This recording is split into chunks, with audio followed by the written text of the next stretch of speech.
9월 28일 월요일 새벽기도 또 영상을 앞에 모이신 모든 성도님들을 주님의 이름으로 환영하고 축복합니다. 이 시간 함께 찬양하시겠습니다. 찬송가 382장입니다.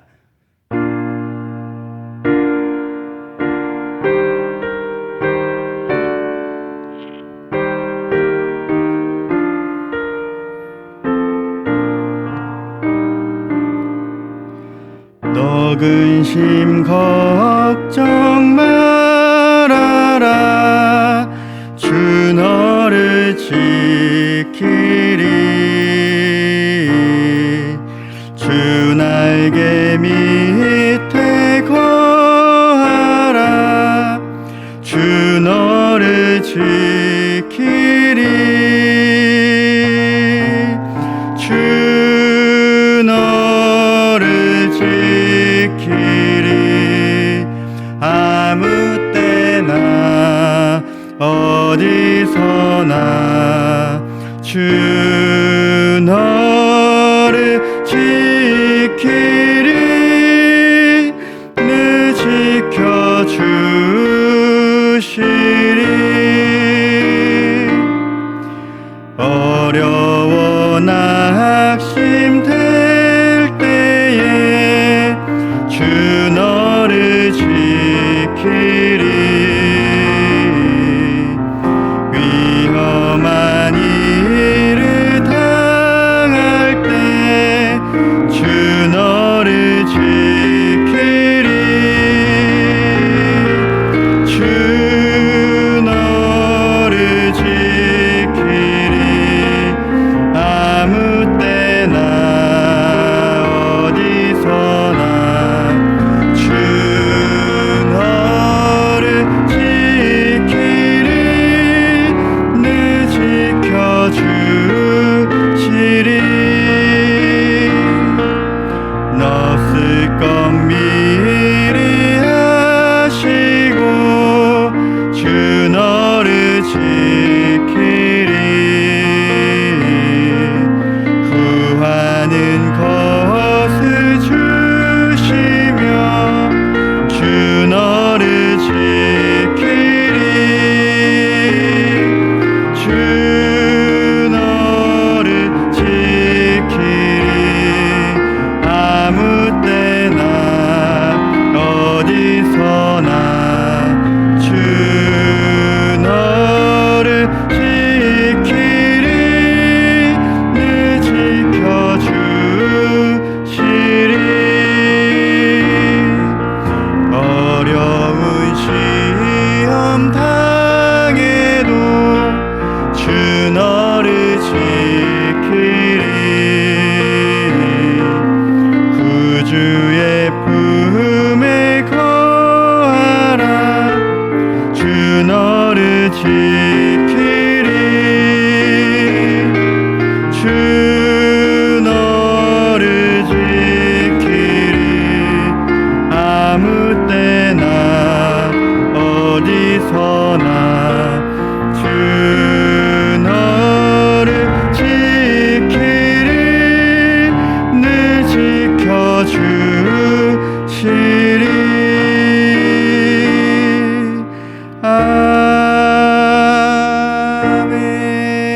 아멘. 사랑의 하나님, 감사합니다. 또 우리가 어려운 상황 가운데 있지만 그럼에도 불구하고 우리를 영상 앞에 모이게 하여 주시고 또 영상을 통해서 또 하나님을 찬양하며 예배할 수 있게 해주심에 감사합니다. 비록 우리가 함께 모여 예배하지는 못하지만 시공간을 초월하신 하나님께서 우리 모든 성도님들과 함께 계실 줄 믿습니다. 그곳 가운데 하나님 영광 받으실 줄 믿습니다. 우리가 어떠한 상황 가운데서도 하나님께서 우리와 언제나 함께 하심을 믿고 그 믿음으로 날마다 승리하는 모든 성도님들 될 수 있도록 축복하여 주옵소서. 어려운 상황 가운데 또한 경제적으로 또 어려움을 겪고 있는 성도님들이 있습니다. 또 육신의 질병으로 어려운 가운데 있는 또한 성도님들이 있습니다. 또 여러 가지 또한 걱정과 문제 앞에 또한 고통받고 있는 성도들이 있습니다. 주님, 그들을 기억하여 주셔서 세상에 어느 누구도 위로할 수 없는 그 하나님의 위로를 허락하여 주시고 세상에 어느 누구도 줄 수 없는 하나님의 참 평강을 허락하여 주옵소서. 그러하여 그럼에도 불구하고 그것 가운데 믿음으로 살아가게 하시고 그럼에도 불구하고 믿음으로 날마다 승리케 하여 주시고 또 믿음을 붙잡고 나아갈 때 치유와 회복의 하나님을 경험할 수 있는 은혜를 허락하여 주옵소서. 이 시간 하나님의 말씀을 함께 나누고자 합니다. 주님께서 은혜를 더하여 주셔서 이 시대 또 우리에게 꼭 필요한 말씀을 허락하여 주시고 또한 말씀을 또한 들었다면 이 말씀을 붙잡고 살아내기 애쓰고 힘쓰는 저와 우리 모든 성도님들 될 수 있도록 큰 은혜 베풀어 주시옵소서. 모든 것 주님께 올려드리며 살아계신 예수 그리스도의 이름으로 기도합니다. 아멘. 하나님께서 오늘 우리에게 주신 말씀은 역대하 1장 1절에서 17절까지의 말씀입니다. 오늘 본문의 말씀을 제가 봉독해 드리도록 하겠습니다. 다윗의 아들 솔로몬의 왕위가 견고하여 가며 그의 하나님 여호와께서 그와 함께하사 심히 창대하게 하시니라. 솔로몬이 온 이스라엘의 천부장들과 백부장들과 재판관들과 온 이스라엘의 방백들과 족장들에게 명령하여 솔로몬이 온 회중과 함께 기브온 산당으로 갔으니 하나님의 회막 곧 여호와의 종 모세가 광야에서 지은 것이 거기에 있음이라. 다윗이 전에 예루살렘에서 하나님의 궤를 위하여 장막을 쳐 두었으므로 그 궤는 다윗이 이미 기랏 여아림에서부터 그것을 위하여 준비한 곳으로 메어 올렸고 옛적에 훌의 손자 우리의 아들 부사렐이 지은 놋제단은 여호와의 장막 앞에 있더라. 솔로몬이 온 회중과 더불어 나아가서 여호와 앞 곧 회막 앞에 있는 놋제단에 솔로몬이 이르러 그 위에 1000마리 희생으로 번제를 드렸더라.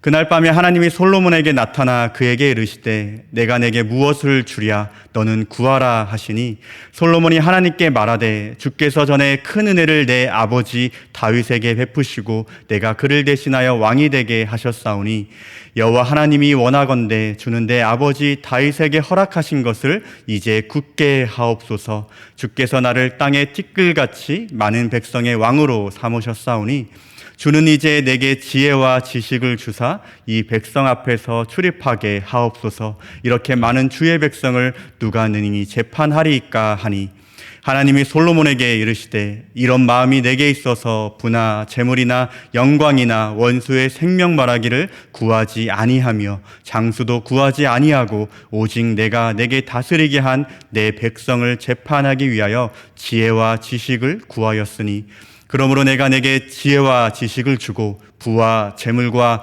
영광도 주리니 내 전의 왕들도 이런 일이 없었거니와 내 후에도 이런 일이 없으리라 하시니라. 이에 솔로몬이 기브온 산당 회막 앞에서부터 예루살렘으로 돌아와서 이스라엘을 다스렸더라. 솔로몬이 병거와 마병을 모음에 병거가 1400대요 마병이 12,000명이라. 병거 성에도 두고 예루살렘 왕에게도 두었으며 왕이 예루살렘에서 은금을 돌같이 흔하게 하고 백향목을 평지에 뽕나무같이 많게 하였더라. 솔로몬의 말들은 애굽과 구해에서 사들였으니 왕의 무역상들이 때로 값을 정하여 산 것이며. 함께 읽겠습니다.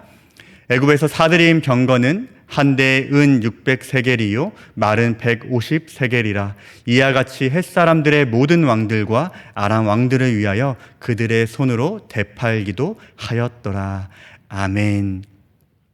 오늘은 역대하 말씀이 시작되는 날입니다. 그래서 오늘은 먼저 역대기라는 이 성경에 대해서 간략히 설명을 드리고 오늘 본문에 대한 말씀을 나누겠습니다. 역대기서 저자는요, 제2차 포로 기한 이후를 살았습니다. 이때는 예루살렘 성전이 재건된 지 약 60에서 70년이 지난 때로 고난과 혼란의 시대였습니다. 특히 이스라엘 백성들의 마음은 참 많이 혼란스러웠던 것 같습니다. 포로에서 귀환한 지 60년이 지나고 성전도 재건되었지만 여전히 그들은 혼란 가운데, 고난 가운데 있습니다. 또한 주변의 이방 족속들로부터 갖은 핍박을 당하는데요. 심지어는 이스라엘을 또 예루살렘을 지킬 성벽조차 세울 수 없을 만큼 온갖 핍박을 당했던 때입니다. 계속되는 이 여러 가지 어려움 앞에 이스라엘 백성들은 하나님께서 말씀하신 이 이스라엘의 회복은 어려울 수도 있겠구나라는 생각을 하게 됩니다.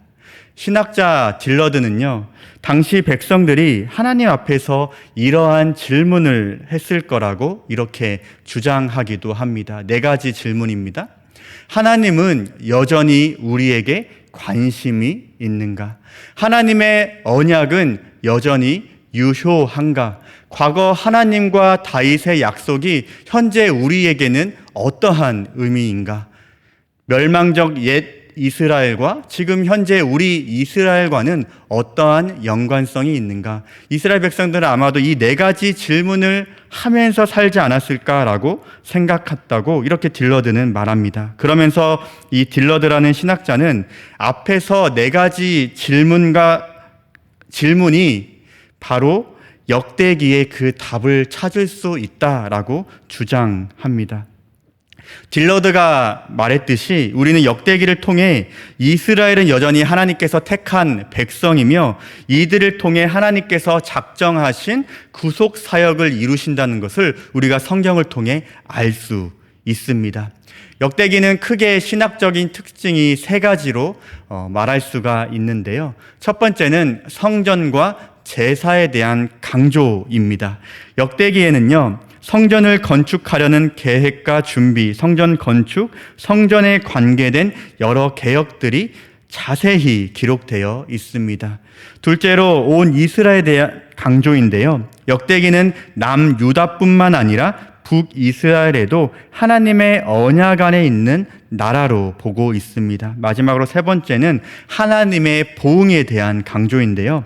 역대기 저자는 만약 왕과 백성이 하나님의 말씀을 믿고 순종할 때 이스라엘은 성공과 번역, 건설 사업, 많은 자녀, 많은 군대 등을 보응받을 것을 설명하지만 반대로 왕과 백성이 하나님 앞에서 불순종하고 언약을 배반할 때 전쟁에서 패배, 질병 등의 보응을 받는 것으로 묘사합니다. 이것들을 좀 기억하시면서 또 앞으로 역대기하 말씀을 함께 묵상했으면 좋겠는데요.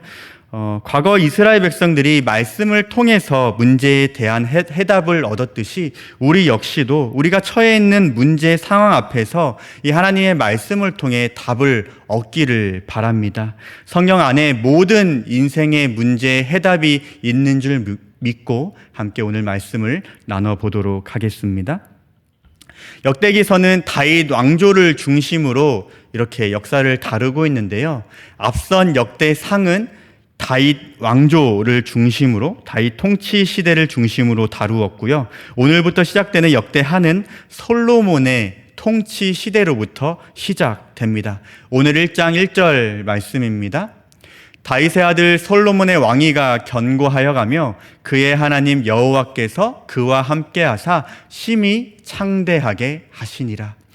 오늘 본문 역대하의 시작은 다윗의 아들 솔로몬이라는 말로 시작합니다. 하나님께 기름 부음 받은 다윗, 하나님 마음에 합한 다윗이라는 이 존재는요, 이스라엘 백성들에게는 존경 그 자체입니다.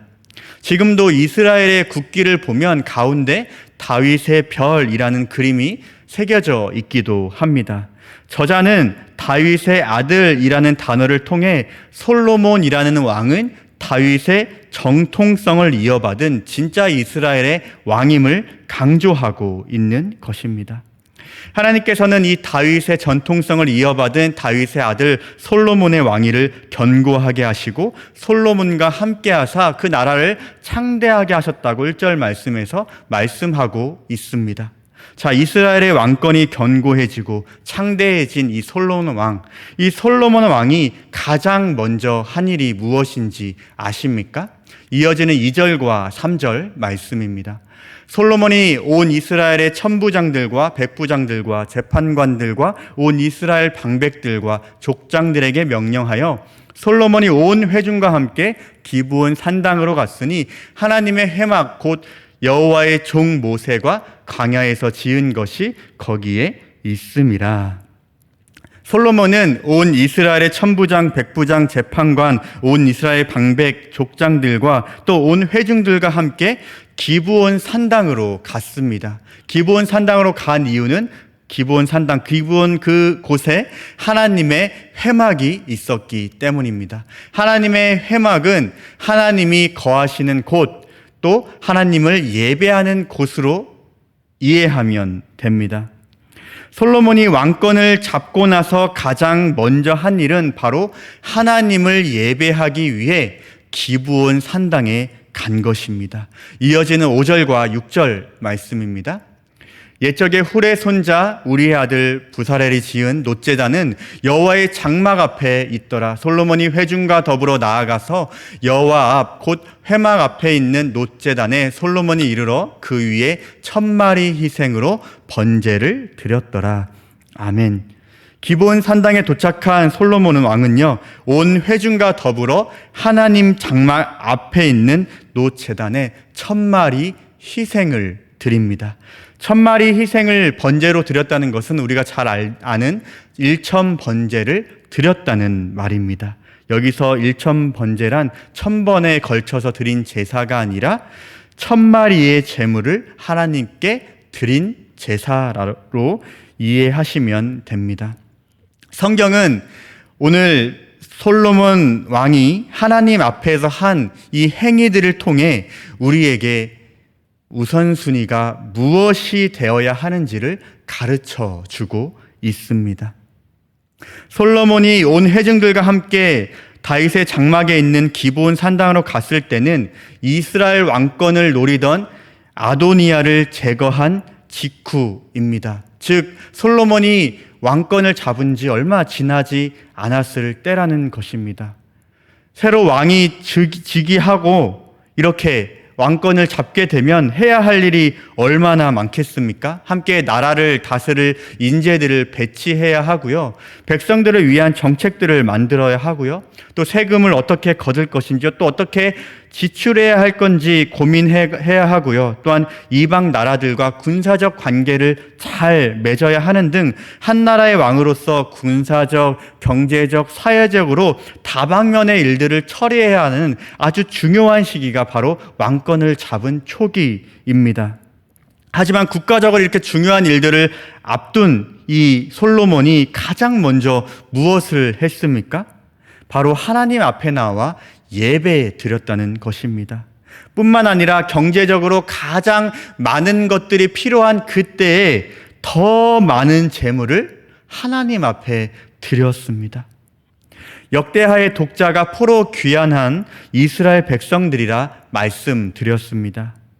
역대하 말씀은 독자 이스라엘 백성들에게 과거 이스라엘이 멸망한 이유, 그리고 하나님 기준으로 선한 왕, 악한 왕이 누구인가를 말해주고 있습니다. 그것은 바로 예배입니다.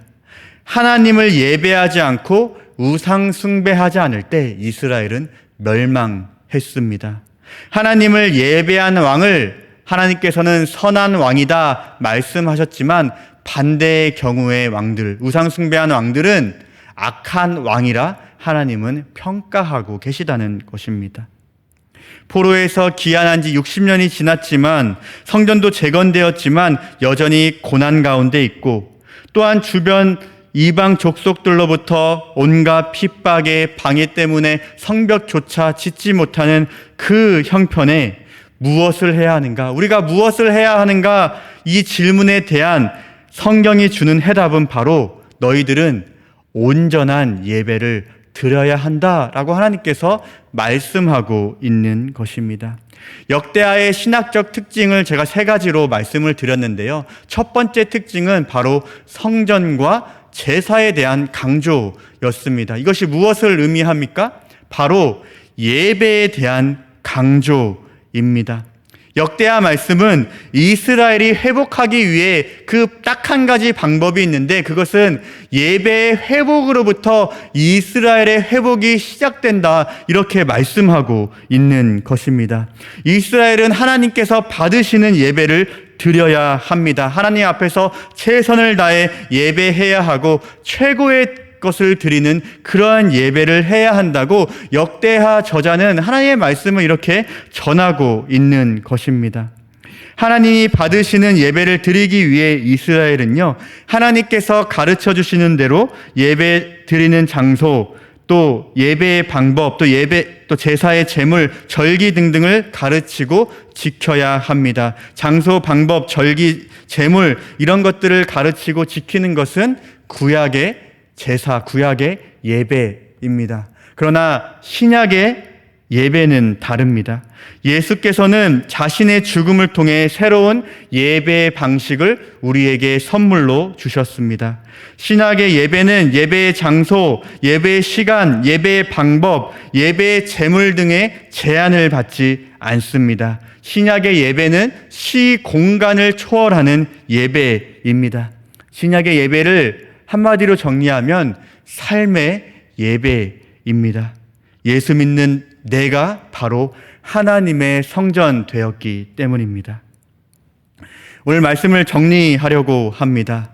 사랑하는 성도님들, 우리는 이전에 한 번도 겪어보지 못했던 코로나19 시대를 보내고 있습니다.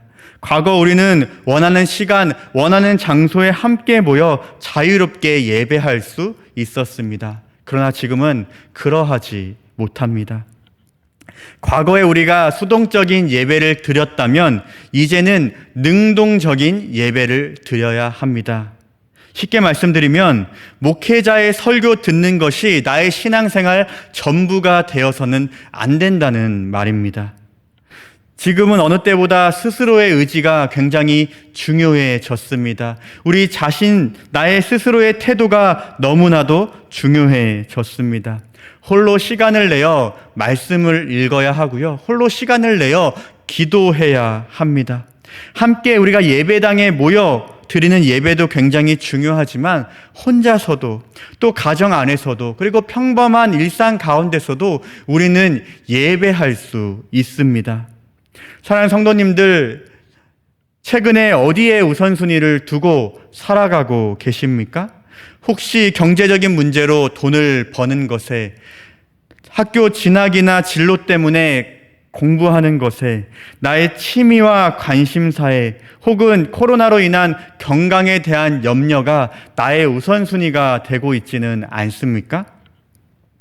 코로나로 인해 현재 영적 빈부격차가 점점 커지고 있다고 합니다. 어떠한 분들은 함께 모여 예배하지 못하는 것들을 또한 안타까워하면서 예배에 대한 갈망 때문에 가정에서 말씀을 듣고 읽고 묵상하는 시간, 또 기도하는 시간이 더 늘었다고 고백합니다. 반대로 어떤 성도님들은 코로나 이후로 전혀 예배하지 못하고 또 전혀 말씀을 읽지 않고 전혀 기도하지 못하고 있다는 그러한 이야기도 들었습니다. 사랑하는 성도님들, 이스라엘의 회복은 예배의 회복으로부터 왔음을 기억하시기를 바랍니다. 솔로몬은 가장 바쁠 때, 가장 해야 할 것이 많을 때 모두가 우선순위에 있다고 생각하는 모든 일들을 제쳐두고 가장 먼저 하나님을 예배했습니다. 우리의 삶이 바쁘고 급할수록, 혹은 어렵고 힘들수록 가장 먼저 하나님 앞에 나아갑시다. 우리의 삶은 오직 하나님의 손에 달려있음을 믿고 하나님을 예배하는 일에, 말씀 읽고 묵상하는 일에, 기도하는 일에 우선순위 두는 저와 모든 성도님들 되시기를 주님의 이름으로 축원합니다. 함께 주기도문 하시겠습니다. 하늘에 계신 우리 아버지여, 이름이 거룩히 여김을 받으시오며 나라가 임하시오며 뜻이 하늘에서 이루어진 것 같이 땅에서도 이루어지이다.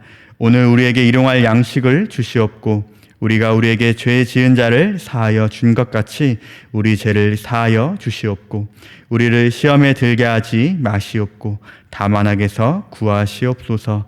나라와 권세와 영광의 아버지께 영원히 있사옵나이다. 아멘. 오늘 말씀을 기억하시면서 함께 기도의 자리로 나아가길 원하는데요. 특별히 우리의 예배를 위해서 함께 기도했으면 좋겠습니다. 특별히 내가 이 시기 가운데 어떠한 자세로 하나님께 예배하고 있는지, 비록 함께 모이지는 못하지만 내가 개인적으로 또 가정적으로 또 일상에서 또 예배하게 하시고 또 예배를 회복하는 내가 될 수 있도록, 또 우리 모든 성도님들 될 수 있도록, 우리 대양교회가 될 수 있도록 오늘 말씀을 기억하시며 함께 기도하시다가 자유하시겠습니다. 함께 기도하시겠습니다. 사랑의 하나님 아버지, 우리가 또 하나님의 말씀을 또한 나눴습니다. 또 하나님의 또한 말씀대로 우리가 예배를 가장 귀히 여기며 또한 예배를 위해 최고로 최선으로 드리는 아버지 우리 자신이 될 수 있도록 은혜를 더하여 주시옵소서. 또 바쁘고 어렵고 또 여러 가지 힘든 상황 가운데 우리가 있습니다. 그것들이 우리의 또한 묵상이 되고 그것들이 우리의 우선순위 되고 그것들이 아버지 우리의 기도 제목이 되지는 않았는지요. 무엇보다도 하나님을 바라며 나아가는 것들, 아버지 예배하는 것들, 예배를 통해 아버지 하나님을 경험하며 또한 아버지 하나님의 뜻을 아는 그것이 우리의 우선순위 될 수 있는 은혜를 더하여 주시옵소서. 가장 중요하다고 생각하는 시기, 아주 가장 바쁘다고 하는 그 시기에 모든 우선순위를 예배에 두었던 그 솔로몬 왕처럼 아버지 우리의 일상 가운데, 우리의 아버지 삶 가운데 아버지 모두가 중요하다 생각하는 그 일에 몰두하며 그것에 우선순위 되는 그러한 인생이 아니라 아버지 오직 하나님을 바라보며 아버지 우리의 평범한 일상 가운데 예배가 우선순위 되는 그런 삶을 살게 하여 주시옵소서. 어려운 그 문제 가운데 아버지 문제의 그런 해답은 오직 성경 말씀 안에 있음을 깨닫고 말씀을 통해 답을 얻고 살아가게 하시고, 말씀을 통해 아버지 깨달음을 얻고 아버지 뜻을 깨닫고 아버지 그것들을 붙잡고 살아가는 아버지 우리 모든 성도 될 수 있도록 주님 그 앞길을 축복하여 주시옵소서. 아버지 어려운 상황 가운데 있습니다. 확진자가 아버지 줄지 않고 늘어가는 이 상황 가운데 주님 우리를 불쌍히 여겨주시고 아버지 속히 아버지 함께 모여 예배하는 그날이 올 수 있도록 주님 모든 것들 아버지 해결될 수 있도록 주님 은혜를 더하여 주시옵소서. 주의 뜻을 알고 아버지 이곳 가운데 아버지 하나님을 더욱더 예배하여 우리의 믿음의 진보가 있는 시기 되게 하여 주시옵소서. 믿음의 성숙과 성장이 있는 시기 되게 하여 주시옵소서. 있는 그곳 가운데 예배할 때 하나님을 경험케 하여 주시고 하나님의 살아계심을 고백하며 아버지 날마다 간증이 있는 아버지여 살아 숨쉬는 그런 인생이 될 수 있도록 주님 역사하여 주시옵소서. 주님 모든 아버지 환경 가운데 주님 함께하여 주셔서 아버지 우리가 교회 가운데 아버지 우리 사역자 가운데 아버지 섬기는 모든 자들 가운데 아버지 주 손길 가운데 주님 은혜를 더하여 주시고 아버지 이곳 가운데 아버지 영역간의 강건을 허락하여 주시고 날마다 성령의 충만함으로 아버지 날마다 주님께서 주시는 새 힘으로 아버지 이것들을 잘 감당케 하여 주시옵소서. 영혼을 살리고 세우는 그 일에 우리가 열심히 달려가게 하여 주시고 지금도 주를 알지 못하고 죽어가는 그 영혼들을 위해 아버지 기도하며 어떻게 그들을 위해 복음을 전할까, 어떻게 그들을 위해 아버지 우리가 행동할까, 어떻게 우리들에게 아버지 그리스도의 향기와 편지가 되어 나아갈까 아버지 고민하며 아버지 그들을 주님의 품으로 아버지 돌리는 그 사명을 잘 감당케 하여 주시옵소서. 모든 영광을 주님께 올려드립니다. 이곳 가운데 함께 하여 주시고 역사하여 주시고 모든 아버지 것들 가운데 주님 은혜를 더하여 주시고